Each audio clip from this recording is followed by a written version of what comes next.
পাওয়ার প্লেতে ৭৫ রান করা আয়ারল্যান্ডকে শেষ পর্যন্ত বাংলাদেশ কিন্তু খুব বেশি দূর যেতে দেয়নি। এজন্য বাংলাদেশি বোলারদেরকে আমি ধন্যবাদ দিতে চাই।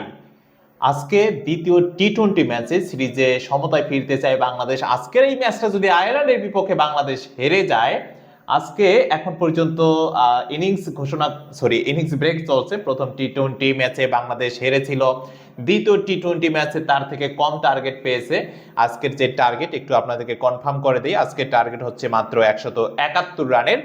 আয়ারল্যান্ড ২০ ওভারে ১৭০ রান করেছে ৬ উইকেট হারিয়ে। যে দলটা ৬ ওভারে ৭৫ করেছিল সেই দলটা ১৭০ রান করেছে ৬ উইকেট হারিয়ে। এমন একটি দলের বিপক্ষে আমরা সিরিজ বাঁচানোর লড়াইয়ে নামতেছি। সেই দলটাকে আসলে আমরা সবাই জানি বাংলাদেশের তুলনায় কিন্তু অনেক বেশি দুর্বল টিম। আজকে কে কয়টা উইকেট পেয়েছে একটু আপনাদেরকে জানিয়ে দিই। এখানে কিন্তু ঝাড়ু দেওয়া হচ্ছে, উইকেট ঝাড়ু দেওয়া হচ্ছে। আমি একটু আপনাদেরকে জানিয়ে দিই।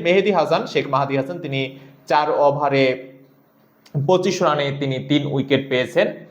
পাশাপাশি নাসুম আহমেদের যদি কথা বলি, ৪ ওভারে ৩১ রান খরচ করেছেন, উইকেটের দেখা পাননি। অপরদিকে তানজিম হাসান সাকিব ৩ ওভারে ১৭ রান খরচ করেছেন, ১ উইকেট পেয়েছেন।